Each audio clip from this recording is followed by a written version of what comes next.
Good morning friends, welcome to GPSC online. તો શરૂઆત કરીએ આજના કરંટ અફેરની, આજના વ્યક્તિ વિશેષ સાથે.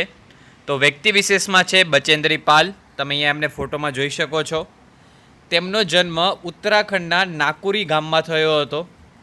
માઉન્ટ એવરેસ્ટ ચડનાર પ્રથમ ભારતીય મહિલાની વાત કરીએ તો તેઓ બચેન્દ્રી પાલ છે. તેમના માર્ગદર્શક કોણ હતા? તો બ્રિગેડિયર જ્ઞાનસિંહ એ તેમના માર્ગદર્શક હતા. તે માઉન્ટ એવરેસ્ટ પર જનાર વિશ્વની 5મા નંબરની મહિલા છે. વિશ્વની 5મા નંબરની, અને ભારતની પૂછે તો કયા નંબરની? પ્રથમ મહિલા આવશે. ખાસ ધ્યાન રાખશું, વિશ્વના 5મા નંબરના છે, જ્યારે ભારતના પ્રથમ મહિલા છે. રાષ્ટ્રપતિ શ્રી રામનાથ કોવિંદે 16 માર્ચ 2019ના રોજ રાષ્ટ્રપતિ ભવન ખાતે સન્માન સમારંભમાં તેમને પદ્મભૂષણથી સન્માનિત કર્યા હતા. તેમને સાગરમાથા એવરેસ્ટ પર પવનપુત્રી તરીકે પણ ઓળખવામાં આવે છે. ખાસ ધ્યાન રાખશું, શેના તરીકે તેમને ઓળખવામાં આવે છે? તો સાગરમાથા એવરેસ્ટ પર પર્વતપુત્રી એના તરીકે તેમને ઓળખવામાં આવે છે.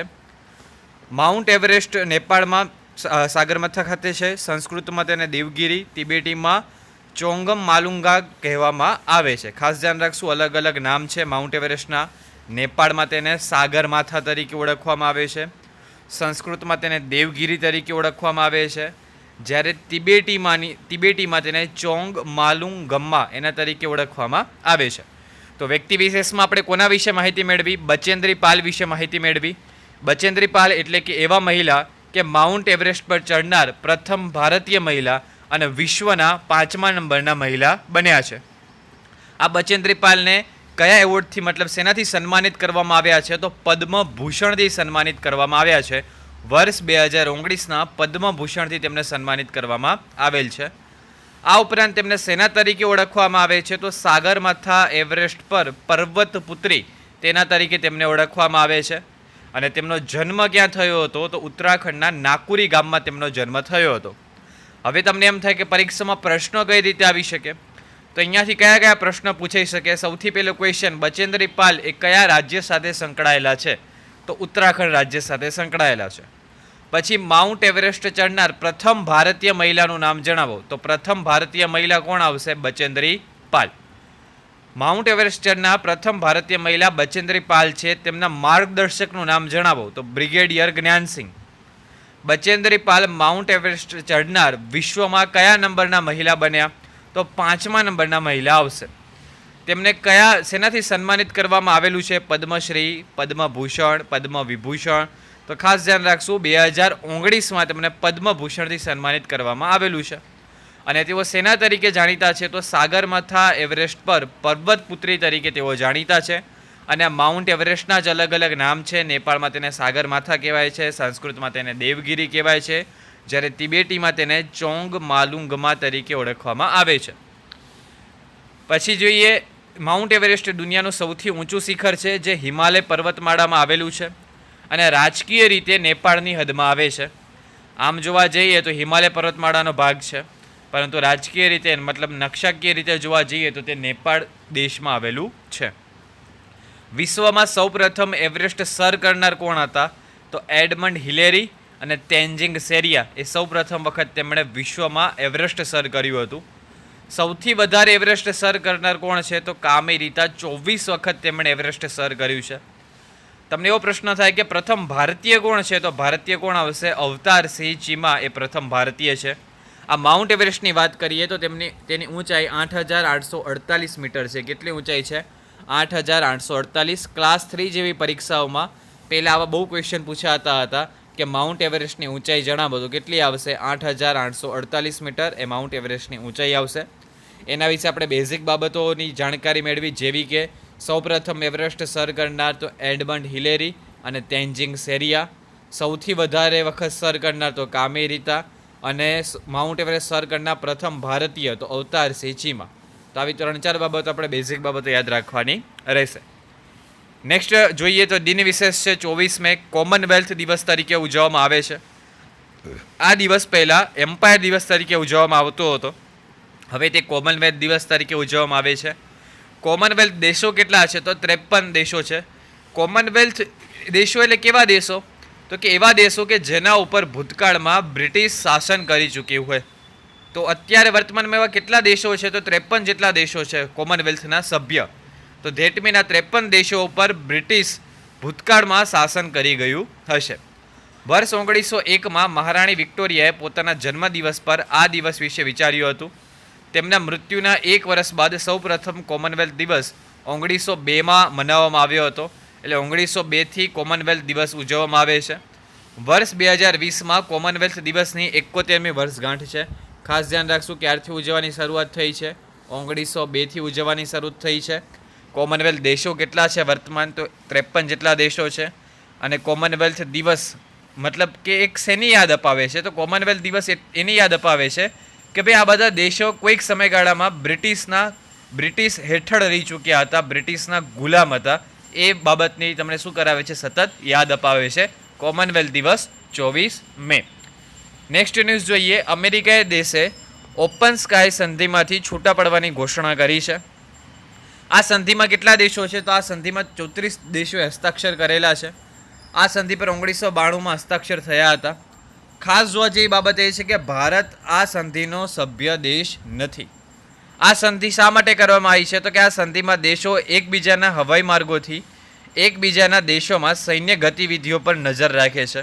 અને અમેરિકાએ તાજેતરમાં ઘોષણા કરી છે કે આ ભાઈ સ્કાય સંધિ છે એમાંથી અમે છૂટા પડવા જઈ રહ્યા છીએ.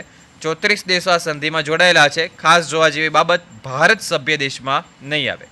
હવે અહીંયા અમેરિકા દેશ થોડું ચર્ચા માર્યું તો અમેરિકા વિશે માહિતી મેળવીએ તો એનું હેડક્વાર્ટર છે વોશિંગ્ટન ડીસી ખાતે. રાષ્ટ્રપતિ છે ડોનાલ્ડ ટ્રમ્પ. અમેરિકામાં કુલ 50 જેટલા રાજ્યો આવેલા છે. અમેરિકાએ 1987માં અલાસ્કા રાજ્ય રશિયા પાસેથી ખરીદ્યું હતું. કોના પાસેથી ખરીદ્યું હતું? રશિયા પાસેથી. અને આપણે જે મૂળભૂત અધિકારો એટલે કે મૂળભૂત હકો એ અમેરિકા દેશમાંથી સ્વીકારેલા છે. બાબત ખાસ ધ્યાન રાખશું. બંધારણમાં આપણે જોઈએ છીએ કે કયા દેશમાંથી આપણે કઈ બાબત સ્વીકારેલી છે. તો મૂળભૂત અધિકારો એટલે કે મૂળભૂત હકો એ આપણે અમેરિકામાંથી સ્વીકારેલા છે. તો ખાસ ધ્યાન રાખશું. અમેરિકાએ તાજેતરમાં કઈ સંધિમાંથી છૂટા પડવાની ઘોષણા કરી છે? તો સ્કાય સંધિમાંથી છૂટા પડવાની ઘોષણા કરી છે. આ સંધિના સભ્ય દેશ કેટલા છે? 34. અને ખાસ નોંધવા જેવી બાબત કે ભારત આ સંધિનો સભ્ય દેશ નથી. નેક્સ્ટ ન્યૂઝ જોઈએ. ચાઇના PPE એટલે કે પર્સનલ પ્રોટેક્ટિવ ઇક્વિપમેન્ટ વ્યક્તિગત રક્ષણાત્મક સાધનો બનાવવામાં પ્રથમ ક્રમે રહ્યું છે. તમે અહીંયા ફોટોમાં જોઈ શકો છો. જે સ્ટાફ છે એમને PPE કિટ પહેરેલી છે. તો આ કિટ બનાવવામાં ભારત બીજા ક્રમે છે. ખાસ ધ્યાન રાખશું. ભારતના કાપડ મંત્રાલય મુજબ PPE કિટ નિર્માણમાં ભારત બીજા ક્રમે રહ્યું છે. જ્યારે ચીન કયા ક્રમે છે? પ્રથમ ક્રમે છે. તમને કોઈ વાર PPEનું પૂર્ણ નામ પૂછાઈ શકે તો ખાસ ધ્યાન રાખશું. પર્સનલ પ્રોટેક્ટિવ ઇક્વિપમેન્ટ એનું પૂર્ણ નામ છે. અને વર્તમાન કાપડ મંત્રી કોણ છે? તો શ્રીમતી સ્મૃતિ ઈરાની વર્તમાન કાપડ મંત્રી છે. પરીક્ષામાં તમને સીધો વન લાઇનર પૂછાઈ શકે છે કે PPEના નિર્માણમાં પ્રથમ ક્રમે કયો દેશ છે? તો ચીન. બીજા ક્રમે કયો દેશ છે? તો ભારત. અને PPEનું પૂર્ણ નામ જણાવો. આવા 3 ક્વેશ્ચન પરીક્ષામાં પૂછાઈ શકે છે. નેક્સ્ટ ન્યૂઝ જોઈએ. અમેરિકા દેશે 3 દિવસ માટે રાષ્ટ્રધ્વજને અડધો ફરકાવવાની ઘોષણા કરી છે. અહીંયાથી એક વન લાઇનર બની શકે છે કે તાજેતરમાં કયા દેશે 3 દિવસ માટે રાષ્ટ્રધ્વજને અડધો ફરકાવવાની ઘોષણા કરી છે? તો અમેરિકા દેશ આવશે. શા માટે અમેરિકા દેશે આવી ઘોષણા કરી છે? તો ડોનાલ્ડ ટ્રમ્પે આ નિર્ણય COVID-19ના કારણે 95,000થી પણ વધારે લોકોના મૃત્યુ થવાથી તેમના સન્માન માટે આ નિર્ણય કર્યો છે. દર વર્ષે 25 મે મેમોરિયલ દિવસ પર રાષ્ટ્રધ્વજને અડધો ફરકાવવામાં આવે છે. અને ડોનાલ્ડ ટ્રમ્પે આ વખતે નક્કી કર્યું છે કે 3 દિવસ માટે રાષ્ટ્રધ્વજ અડધી કાઠી પર ફરકાવવામાં આવશે. તમે આ ફોટોમાં જોઈને સમજી શકો છો કે અડધી કાઠી ઉપર એટલે કઈ રીતે. શા માટે એવો નિર્ણય લેવામાં આવ્યો? તો આપણે જાણીએ છીએ કે સમગ્ર વિશ્વ કોરોનાની ચપેટમાં છે. એમાં ખાસ કરીને અમેરિકા વધારે પડતી ચપેટમાં આવી ગયું છે. 95,000થી વધારે લોકોના ત્યાં મૃત્યુ થયા છે. તેમના સન્માનમાં અમેરિકાના રાષ્ટ્રધ્વજને અડધી કાઠી પર 3 દિવસ માટે ફરકાવવાનો નિર્ણય લેવામાં આવ્યો છે. અમેરિકાના ધ્વજના નામો જોઈએ તો star and stripes, star spangle banner, old glory, આ બધા એના નામો છે. ખાસ ધ્યાન રાખશું. અમેરિકન રાષ્ટ્રધ્વજના નામ છે. પરીક્ષામાં સિમ્પલી આવો ક્વેશ્ચન પૂછાઈ શકે કે ભાઈ COVID-19ના કારણે મૃત્યુ પામેલા લોકોની સન્માનમાં કયા દેશે તેના રાષ્ટ્રધ્વજને 3 દિવસ માટે અડધી કાઠી ઉપર ફરકાવવાની ઘોષણા કરી છે? તો કયો દેશ આવશે? અમેરિકા આવશે. નેક્સ્ટ ન્યૂઝ જોઈએ. ફિકીએ લેડીઝ ઓર્ગેનાઇઝેશનના રાષ્ટ્રીય અધ્યક્ષ તરીકે જાહ્નવી ફુંકનની નિમણૂક કરાઈ છે. ખાસ ધ્યાન રાખશું. ફિકીનું પૂર્ણ નામ શું છે? Federation of Indian chambers of commerce and industry, ફિક્કીનું પૂર્ણ નામ છે. એના લેડીઝ ઓર્ગેનાઇઝેશનના રાષ્ટ્રીય અધ્યક્ષ તરીકે કોની નિમણૂક કરાઈ છે? તો જાહ્નવી ફુક્કન. ખાસ ધ્યાન રાખશું, કોની નિમણૂક થઈ છે? જાહ્નવી ફુક્કન. આ ફિક્કીના અધ્યક્ષ કોણ છે? તો સંગીતા રેડ્ડી છે. બેમાં કન્ફ્યુઝ ના થતા. ફિક્કીના અધ્યક્ષ તો સંગીતા રેડ્ડી, જ્યારે ફિક્કી દ્વારા ફિક્કીનું લેડીઝ ઓર્ગેનાઇઝેશન એના રાષ્ટ્રીય અધ્યક્ષ તરીકે તો જાહ્નવી ફુક્કન એની નિમણૂક કરવામાં આવી છે. બે અલગ અલગ છે. ફિક્કીની વાત કરીએ તો તેની સ્થાપના 1927માં થઈ હતી. તેનું હેડક્વાર્ટર ક્યાં આવેલું છે? તો તેનું હેડક્વાર્ટર દિલ્હી ખાતે આવેલું છે. એટલે આપણે બે મહિલાના નામ જોયા છે. ફિક્કી એટલે કે federation of Indian chambers of commerce and industry, એના અધ્યક્ષ છે સંગીતા રેડ્ડી. જ્યારે ફિક્કીનું છે લેડીઝ ઓર્ગેનાઇઝેશન, એના રાષ્ટ્રીય અધ્યક્ષ તરીકે કોની નિમણૂક કરવામાં આવી છે? તો જાહ્નવી ફુક્કનની નિમણૂક કરવામાં આવી છે. જોઈએ નેક્સ્ટ ન્યૂઝ. યુપીના જેવરમાં નોએડા આંતરરાષ્ટ્રીય એરપોર્ટને વિકસિત કરવા ગૃહ મંત્રાલયે સ્વિટ્ઝરલેન્ડ કંપનીને સ્વીકૃતિ આપી છે. ખાસ ધ્યાન રાખશું, યુપી એટલે કે ઉત્તર પ્રદેશ દ્વારા નોએડા આંતરરાષ્ટ્રીય એરપોર્ટને વિકસિત કરવા કયા દેશની કંપનીને સ્વીકૃતિ આપી છે? તો સ્વિટ્ઝરલેન્ડ દેશની કંપનીને સ્વીકૃતિ આપી છે. તો પરીક્ષામાં તમને સિમ્પલ એવો ક્વેશ્ચન પૂછાઈ શકે કે તાજેતરમાં ઉત્તર પ્રદેશ દ્વારા જેવરમાં નોએડા આંતરરાષ્ટ્રીય એરપોર્ટને વિકસિત કરવા કયા દેશની કંપનીને સ્વીકૃતિ આપવામાં આવી છે?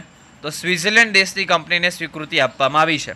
હવે અહીંયા સ્વિટ્ઝરલેન્ડ દેશ થોડો ચર્ચામાં રહ્યો છે, તો એની કેપિટલની વાત કરીએ તો બર્લિન છે, અને જ્યારે એનું ચલણ જોઈએ તો સ્વિસ ફ્રેન્ક એનું ચલણ છે. ખાસ ધ્યાન રાખશું, સ્વિટ્ઝરલેન્ડ દેશની કેપિટલ બર્લિન એની કેપિટલ એટલે કે રાજધાની છે, જ્યારે એનું ચલણ સ્વિસ ફ્રેન્ક છે. જોઈએ નેક્સ્ટ ન્યૂઝ. ભારત અને બાંગ્લાદેશ વચ્ચે જોડાણ અને વેપાર વધારવા માટે 5 નવા બંદરો અને 2 નવા પ્રોટોકોલ રૂટ શરૂ કરવા માટેના કરાર થયા છે. બાંગ્લાદેશમાં ભારતના હાઈ કમિશનર રીવા ગાંગુલી દાસ અને બાંગ્લાદેશના શિપિંગ મંત્રાલયના સચિવ મોહમ્મદ મિઝાબાહુદ્દીન ચૌધરીએ ઢાકામાં inlet water transit and trade protocol બાબતે કરાર કર્યા છે. આ પ્રોટોકોલ બાબતે શું કરાર થયા છે? તો કે ભારત બાંગ્લાદેશ પ્રોટોકોલ માર્ગોની સંખ્યા 8થી વધારીને 10 કરવામાં આવી છે, એટલે કે 2 નવા રૂટ વધારવાની વાત કરવામાં આવી છે. ખાસ ધ્યાન રાખશું, ઓલરેડી કેટલા રૂટ હતા? તો 8 રૂટ હતા, એની જગ્યાએ કેટલા કરવામાં આવશે? 10 રૂટ કરવામાં આવશે, એટલે 2 નવા રૂટ એડ થયા છે. તો 2 કયા નવા રૂટ એડ થયા છે? તો ગોમતી નદીનો સોનામુરા દાઉદખંડી પટ અને રાજશાહી ધુલિયન રૂટનું સંચાલન થશે. તો આ 2 નવા રૂટની વાત કરવામાં આવી છે. 8 હતા, હવે +2 એટલે કેટલા ટોટલ થયા? 10 રૂટ થઈ ગયા. ખાસ ધ્યાન રાખશું, ભારત બાંગ્લાદેશ વચ્ચે જે પ્રોટોકોલ થયો છે વેપાર વધારવા માટે, એમાં 5 નવા બંદર, કેટલા બંદર? 5 નવા બંદર અને 2 નવા પ્રોટોકોલ. તો રૂટ કેટલા હતા? 8 હતા, એ વધીને કેટલા થયા? 10. અને નવા બંદર કેટલા શરૂ કરવામાં આવ્યા? તો નવા બંદર 5 શરૂ કરવામાં આવશે. સોનમપુરા દાઉદખંડી માર્ગથી ત્રિપુરા અને આજુબાજુના રાજ્યોની કનેક્ટિવિટીમાં સુધારો થશે. તો જે અહીંયા આપણે વાત કરી સોનામુરાવાળી, એના કારણે શેના બેનિફિટ થશે? તો ત્રિપુરા અને આજુબાજુના રાજ્યોની કનેક્ટિવિટી વધશે. ભારત અને બાંગ્લાદેશ વચ્ચે 5 નવા પોર્ટના જોડાણના લીધે કુલ સંખ્યા કેટલી થઈ ગઈ છે? 11 થઈ ગઈ છે. 5 નવા પોર્ટ એટલે કે 5 નવા બંદરના જોડાણના કારણે કેટલી સંખ્યા થઈ જશે? હવે 11 થઈ જશે. ભારતનું જોગીગોયા અને બાંગ્લાદેશના 2 વિસ્તૃત બંદરોને સામેલ કરવાથી મેઘાલય, આસામ અને ભૂતાનને કનેક્ટિવિટી મળશે. ખાસ ધ્યાન રાખશું, ભારતનું કેવી વાત કર્યું છે? જોગીગોયા, એના કારણે ક્યાં કનેક્ટિવિટી વધવાની છે? તો મેઘાલય, આસામ અને ભૂતાન સાથે. જોગીગોયા પોર્ટ ખાતે મલ્ટી મોડલ લોજિસ્ટિક પાર્ક સ્થાપવાની પણ યોજના કરવામાં આવી છે. કઈ જગ્યાએ મલ્ટી મોડલ લોજિસ્ટિક પાર્ક સ્થાપવાની યોજના છે? તો જોગીગોયા પોર્ટ ખાતે. જોઈએ નેક્સ્ટ ન્યૂઝ. કોરોના મહામારીના કારણે આર્થિક મંદીમાં આવનાર વિશ્વનો પ્રથમ વિકસિત દેશ કયો બન્યો છે? જાપાન. ખાસ યાદ રાખજો, વિકાસશીલ દેશ તો ઘણા ચપેટમાં આવી ગયા છે આર્થિક મંદીની, પણ વિકસિત હોય અને આર્થિક મંદીની ચપેટમાં આવ્યો એવો કયો દેશ બન્યો છે? જાપાન બન્યો છે. જાપાનમાં 2015 પછી બીજી વાર આર્થિક મંદીમાં તે સપડાયો છે. જાપાન એ વિશ્વની ત્રીજી સૌથી મોટી આર્થિક વ્યવસ્થા છે, જેનો જીડીપી દર વર્તમાનમાં 3.4% જેટલો છે. તો ખાસ ધ્યાન રાખશું, કોરોના મહામારીના કારણે આર્થિક મંદીમાં આવનાર વિશ્વનો પ્રથમ વિકસિત દેશ, ના કે ઓનલી દેશની વાત નથી કરવામાં આવી, વિકસિત દેશની વાત કરવામાં આવી છે. કોણ બન્યું છે? જાપાન. તો આ હતું આજનું કરંટ અફેર. એના ઉપરથી જોઈએ આજની ક્વિઝ. પહેલો ક્વેશ્ચન છે, બચેન્દ્રી પાલ કયા રાજ્યના છે? બીજો ક્વેશ્ચન છે, કયા પર્વતને સંસ્કૃતમાં દેવગિરી કહેવામાં આવે છે? ત્રીજો ક્વેશ્ચન છે માઉન્ટ એવરેસ્ટ સર કરનાર પ્રથમ ભારતીય કોણ હતા? ચોથો ક્વેશ્ચન છે કોમનવેલ્થ દિવસ ક્યારે ઉજવાય છે? પાંચમો ક્વેશ્ચન છે ઓપન સ્કાય સંધિમાંથી કયા દેશે છૂટા પડવાની ઘોષણા કરી છે? છઠ્ઠો ક્વેશ્ચન છે પીપીઈ કિટના નિર્માણમાં ભારત કયા ક્રમે રહ્યું છે? સાતમો ક્વેશ્ચન છે ઓલ્ડ ગ્લોરી કયા દેશના ધ્વજનું નામ છે? આઠમો ક્વેશ્ચન છે ફિક્કીના અધ્યક્ષ કોણ છે? નવમો ક્વેશ્ચન છે ભારતે કયા દેશ સાથે વેપાર સંબંધ વધારવા પ્રોટોકોલ રૂટ શરૂ કરવાના કરાર કર્યા છે? અને 10મો ક્વેશ્ચન છે આર્થિક મંદીમાં આવનાર વિશ્વનો પ્રથમ વિકસિત દેશ કયો બન્યો છે? તો આ હતું આજનું કરંટ અફેર પ્લસ આજની ક્વિઝ. જો તમને કરંટ અફેર ગમ્યું હોય તો દરરોજ 50 જેટલા મિત્રો ક્વિઝના આન્સર કમેન્ટ કરે તેવી હું આશા રાખું છું. 50 જેટલા મિત્રોની કમેન્ટ નથી આવતી, મેક્સિમમ 35 જેટલી કમેન્ટ હોય છે. તો જો આટલી મહેનતથી વિડીયો બનતા હોય તો 50 મિત્રો કમેન્ટ કરવાનું રાખો. આ ઉપરાંત આપણે જોઈએ આજનો એક્સ્ટ્રા ડોઝ. એક્સ્ટ્રા ડોઝમાં છે સમાસ, દ્વંદ્વ સમાસ. દ્વંદ્વ સમાસ બે પ્રકારના હોય છે, આપણે જાણીએ છીએ, ઇતરેતર દ્વંદ્વ અને વૈકલ્પિક દ્વંદ્વ. ઇતરેતર દ્વંદ્વ એટલે કેવું તો કે પૂર્વ પદ અને ઉત્તર પદ અનેથી છૂટા પાડી શકતા હોય તેને ઇતરેતર દ્વંદ્વ કહેવામાં આવે છે. જેમ કે હરખ શોક એટલે કે હરખ અને શોક, તો આ ઇતરેતર દ્વંદ્વ થયો.